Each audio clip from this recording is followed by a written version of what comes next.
Sėdžiu oro uoste ir galvoju, kaipgi pradėti tą savo pirmąjį vlogą apie kelionę, kurio nesu daręs. Ir šalia manęs prieina žmogus ir klausia, ar aš esu vlogeris, ar galiu surasti tą YouTube, ar galiu surasti tą Instagram'e. Ir jis man davė energijos pradėti, tai čia ir bus pradžia, būtent tokia, tai dėkoju tam žmogui.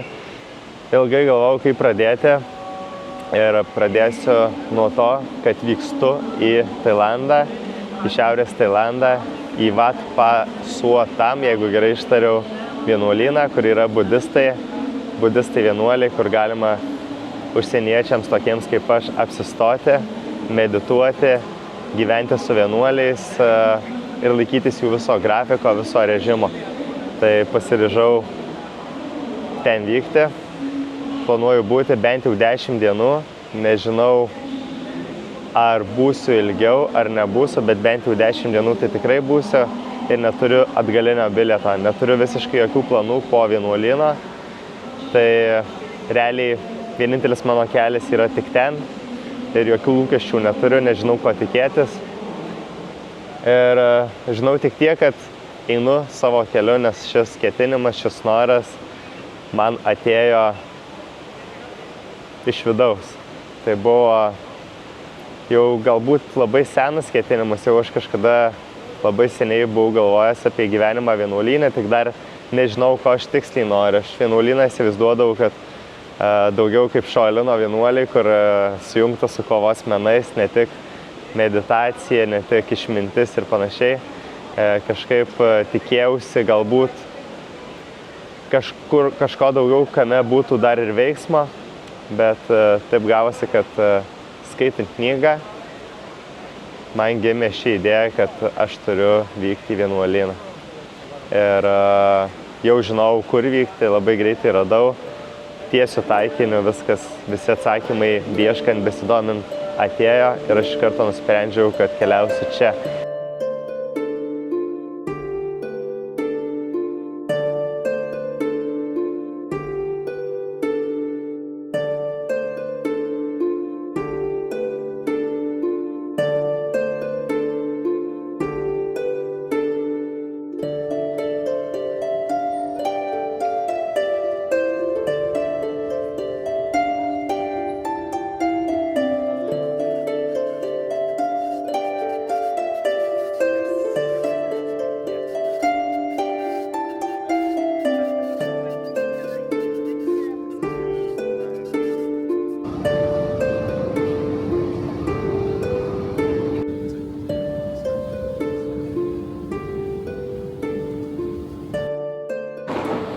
Ką tik nusileidau į Bankoką, dabar vietos laiku yra 6 ryto.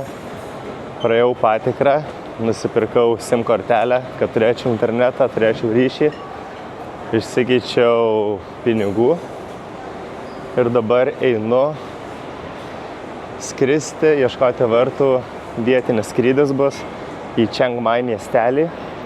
Bankokė visai neužsibūsiu, bet už porą valandų turėtų būti skrydis iš Chiang Majaus, kur dabar skrisiu. Turėsiu vykti į Pai. Tai bus kelionė dar 2 kelionės arba 3 autobusų į kitus miestelius, kol pasieksiu galų gale savo kelionės tikslą vienuolyną. Bet prieš tai Chiang Mai pabūsiu porą dienų, pailsėsiu po skrydžių, atsigausiu, šiek tiek priprasiu prie laiko juostos, nes čia yra mažiau 5 valandomis negu Lietuvoje. Tai aš esu dabar po kelionės Tenerifėje, tai man 7 valandų juosta realiai pasikeitė, tai aš dabar net nesigaudau laikai iš tikrųjų. Tai dabar ieškau savo vartų, persirinksiu ir paskui daugiau papasakosiu apie savo kelionės tikslus ir ką ir kaip darysiu vienuolyne.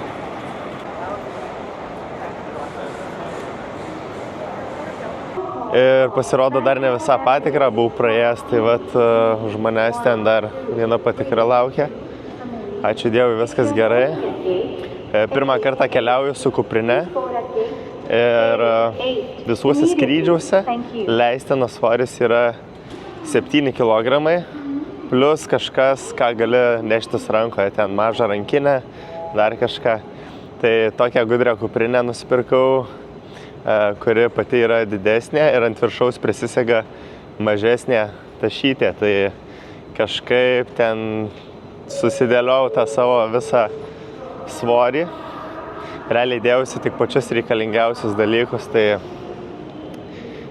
porą maikių sportui, porą šiaip, porą marškinėlių, keli šortus, maudymosi šortus, kameros, laidai, kompas,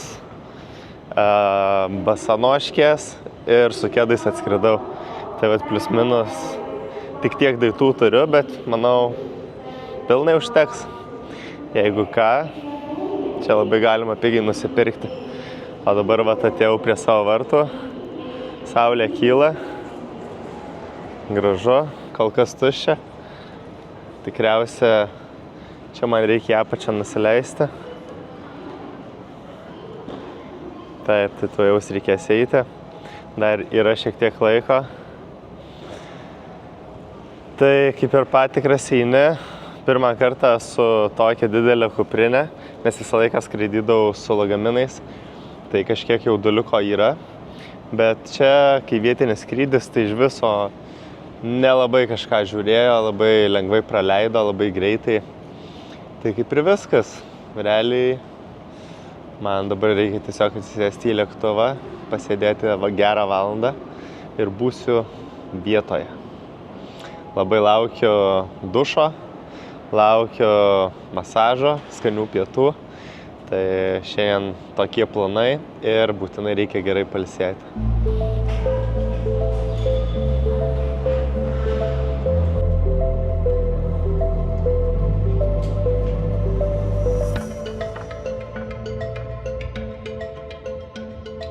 Viskas, paskutinė stotelė šiandienos pasiekta, Čiangmajaus miestelis. Ir jau sėdžiu taksi ir važiuoju link viešbučio.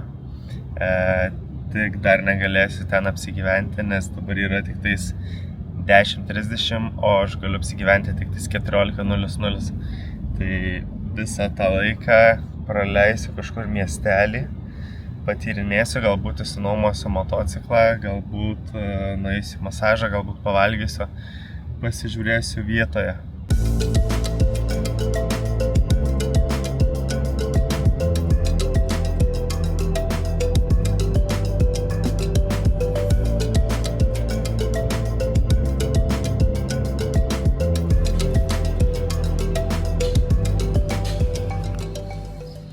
Ką tik išėjau iš viešbučio ir einu pavalgyti, palikau savo didelę kuprinę, pasiėmiau tik tais mažytę, reikalingiausius daiktus. 3 valandas turiu laisvo laiką, kol galėsiu įsikraustyti, tai pirmiausia einu pavalgyti ir susiradau savo mylimiausią patiekalą, tai tikiuosi bus.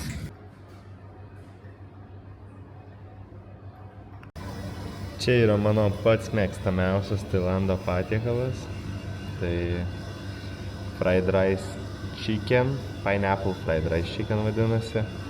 Tai čia yra daržovių, ryžiai, vištiena, ananasas, razinos, daug įvairiausių daržovių yra. Ir pats mėgstamiausias gėrimas tai yra fresh coconut. Tai visiškai šviežias kokoso gėrimas.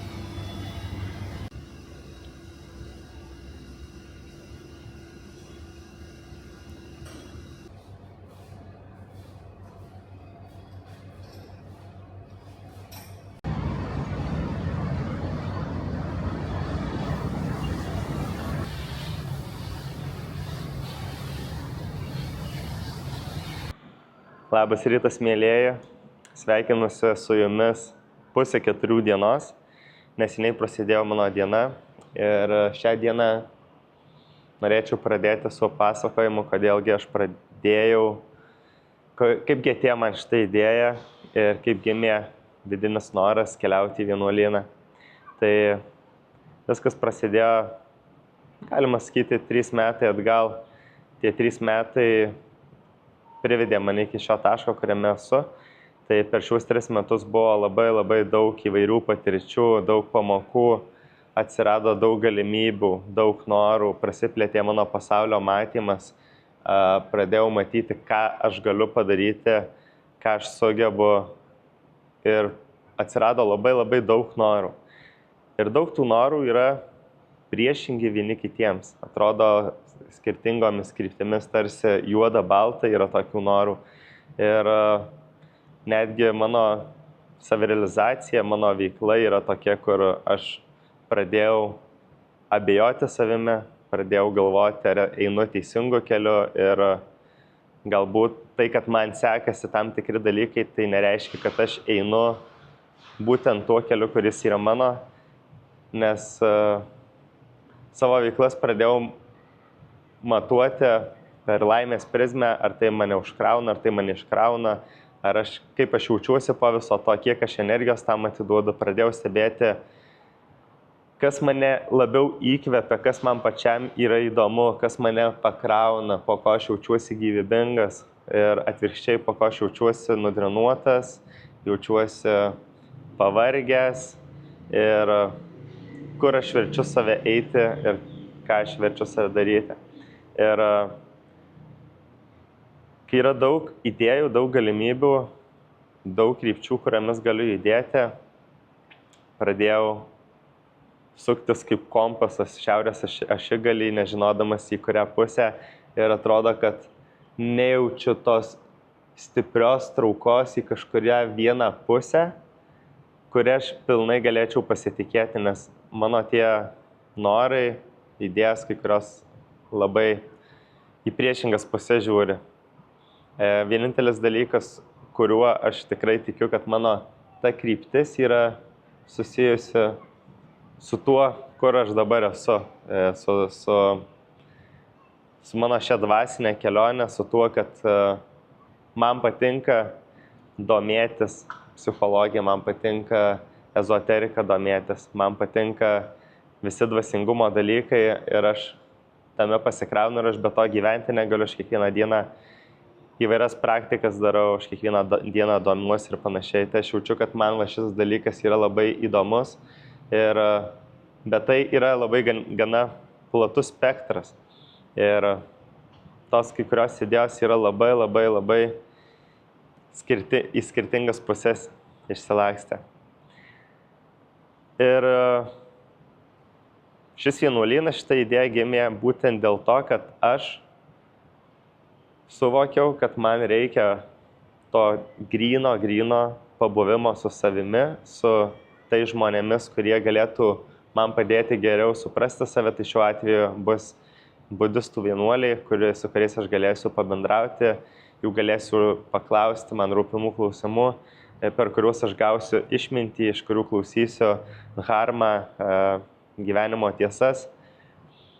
Ir tas galbūt vienintelis lūkestis gimsta, kad man taps aiškiau ir ramiau, ką aš turiu daryti, o galbūt viskas pasikeis iš viso po vienuolyno, po gyvenimo toje aplinkoje, galbūt keisis mano gyvenimo kryptis, galbūt nieks nepasikeis. Aš per daug lūkesčio tokio nekeliu, kas bus, tiesiog žinau, kad dabar mane ten veda ir aš tam atsiduodu. Tai pasistengsiu pasidalinti su jumis savo šios kelionės akimirkomis. Tikiuosi, kad vienuolyne bus galimybė nufilmuoti. Jeigu nebus galimybės pasislėpę, šiek tiek pasifilmuosiu. Ryšio telefoninio tikrai neturėsiu, bet turėsiu kamerą, į kurią kaip dabar galėsiu kalbėti, kai jausiu, kad noriu. Bet pagrindinis tikslas bus tiesiog atsiskirti ir labiau pažinti save, labiau su savimi susidraugauti ir geriau save suprasti.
kad labiau prisitaikyčiau prie vienuolių, o jeigu iš tikro, tai taip ir planavau padaryti, nusikirpti plaukus, kad būtų vienuolinė lengviau, kad nereikėtų galvoti apie šukuosenas ir panašiai, kad palikčiau viską, prie ko esu pripratęs. Tai kad neliktų visiškai jokių įpročių, neliktų jokių darbų, neliktų jokių minčių, neliktų jokios buities, kad būčiau tik aš ir ta patirtis vienuolyne. O dabar atvykau į džiunglės, ant kalno į labai gražią šventyklą, tai pasidalinsiu su jumis tais vaizdais.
Labas rytas. Šiandieną jau visai neblogai pamiegojau. Pavyko užmigti 12. Pribudau naktį, bet vis tiek varčiausi, kol užmigau ir išmiegau iki 8. Tai jau kaip ir plius minus normali naktis buvo. Ir dabar va čia susidėjau savo daiktus į kuprinę ir turiu įsiregistruoti už kelių minučių ir važiuosiu priduoti savo motociklą. Ir tada liks 3 valandos iki autobuso ir su autobusu reikės 4 maždaug valandas važiuoti kalnais, vingiais, džiunglėmis, miškais iki Pai miestelio, šalia kurio jau yra vienuolynas.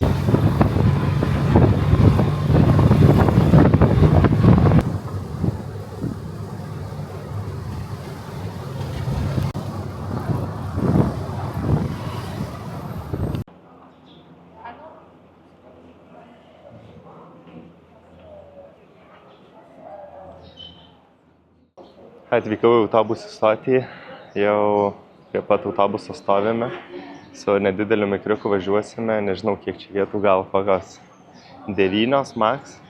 Ir šitas kelias yra labai vingiuotas, beveik 800 posūkių bus, tai netgi rekomenduoju išgerti vaistų, su kuriais nebūtų blogos savijautos, nepykintų, nesisuktų galva ir panašiai. Tai vakar vaistinėje pasirūpinau.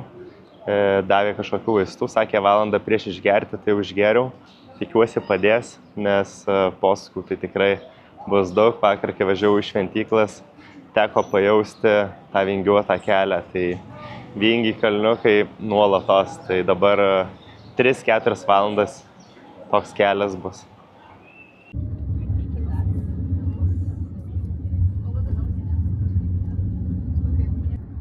Viskas, kelionė prasidėjo. Pasodintas esu 5 eilėje gale, 2 sėdim, tai visai dar nėra blogai. Šalia manęs yra visos kuprinės visų keliautojų. Čia prieky jų yra maždaug 12 dar. Tai visai nemažas autobusas. Kondicionieriaus nėra, labai karšta, reikia sėdėti susiglaudus. Ir dar tik prasideda, bet ką padarysi. Toks jau tas kelias iki to vienuolyno, važiuojam toliau.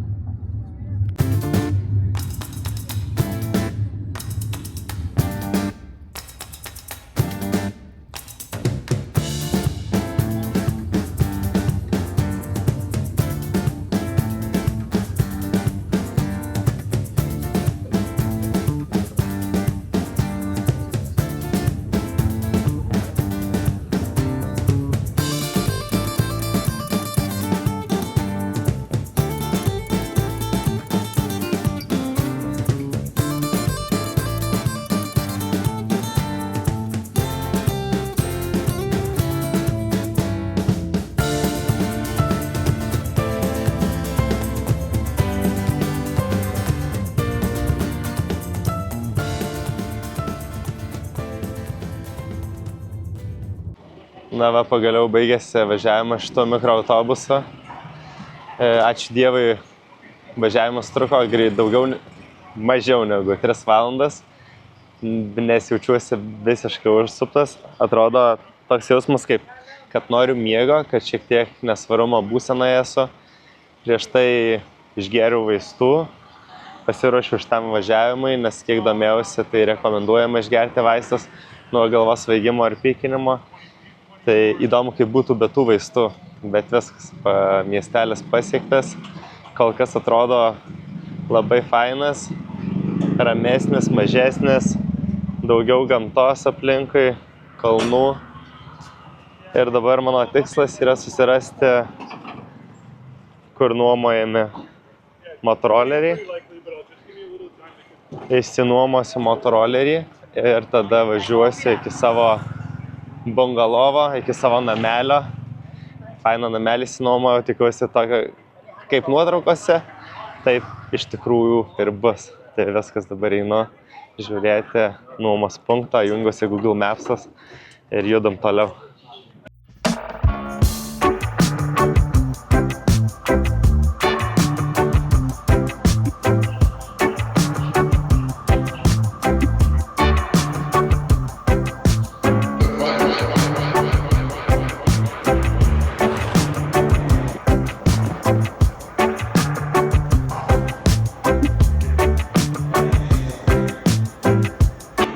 Sawadee-ka. Can I get a scooter? I have the one 250 baht. 250. How much is 110 cc. 110 cc? Yeah. Okay. You get the 125 or 200 baht. Okay, perfect. Which one? So this is a good one. Okay, I can choose.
Sveiki.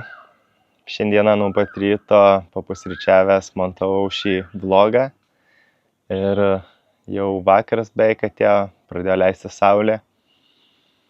Ir noriu pasakyti tai, kad rytoj, iš pat ryto jau keliauju iki pat vienuolyno su Yellow taksi. 7 ir 11 valandą išvažiuoju nuo stoties 2 taksi ir reikia būti pusę valandos iki išvažiavimo, kad įsigyti bilietą, nes kitu atveju gali neužtekti vietų, tai rekomenduojama atvykti anksčiau. Ir jau su tuo Yellow taksi, tai yra kaip tuktukas didesnis, jau bus pasiektas vienuolynas. Ir nežinau, ar ten vienuolyne bus ryšys, ar galėsiu įkelti tą vlogą, ar galėsiu montuoti ir panašiai. Ir viskas jau prasidės. Tai kiek žinau, mane pasitiks administracija prie vartų ir man įteiks baltus rūbus, kuriais turėsiu visą laiką būti apsirengęs vienuolyne. Man viską papasakos, parodys, duos antklodę, kilimėlį jogos, miegoti, pagalvėlę ir viskas. Ir tada prasidės mano atsiskyrimas. Kiek žinau, iš pradžių teks gyventi bendroje erdvėje su kitais, miegoti ant žemės, ant kieto pagrindo, tik tais tą kilimėlį ploną pasitiesus, o paskui bus galima prašyti, kad gauti atskirą namelį, kuris vadinasi Kuto. Tikiuosi jį gauti. Kada iškart atvykęs prašysiu, tai atsistosiu į eilę ir kada atsilaisvins, kada kažkas išsikraustys, aš galėsiu persikelti. Bet ten taip pat nebus jokio čiužinio, bus kietas pagrindas, ant kurio tiesiog kilimėlį pasidėti ir miegoti. Tai man čia didžiausias iššūkis yra, kas yra susijęs su miegu. Kitas iššūkis, kuris kyla, tai bus galima valgyti tik 2 kartus vegetarišką maistą, 7 ar 11 ryto bus 2 valgymai. Tai čia 20 valandų nevalgius išbūs, nebus problemos. Minimum 10 dienų nusteikęs pabūti, tai nematau tame didelės problemos, prisitaikysiu. Dar gilesnė meditacija bus dar geriau. Toliau daugiau papasakosiu jau ten atvykęs. Tikiuosi, kad bus galima filmuoti. Iš karto apie tai kalbėsiuosi su, vienuoliais ar su administracija, kuri mane priims dėl galimybės pafilmuoti. Jeigu ne, tai tada savo tame namelį pafilmuosiu ar kažkur lauke. Kažką papasakosiu, kaip sekasi, kas vyks ir panašiai. Kiek žinau, per dieną bus tik tais valanda laisvo laiko, visa kita nuo 5 ryto prasidės meditacijos, budizmo pamokos, dharmos, pašnekesiai su vienuoliais, jeigu bus noro, giesmės mantrų, skaitymai ir panašiai. Tai visos programos būtina laikytis. Tai yra viena iš pagrindinių taisyklių vienuolyno. Šiaip taisyklių yra labai labai daug ir jūsų reikia laikytis. Tai nėra kažkokia sanatorija, kur ateini pailsėti. Tai yra vienuolynas, kuriame turi būti pagarba ir turi būti laikomasi visų veiklų, kurios yra nurodytas. Tai taip užbaigiu šį vlogą ir pasimatysime jau tą dieną, jau rytoj, kada ryte iškeliauju į vienuolyną ir pradėsiu savo atsiskyrimą. Tai kitame video jūs tai ir pamatysite. Čiau, ačiū, kad žiūrite. Prašau, komentuokite, dalinkitės ir susimatysime kitą kartą.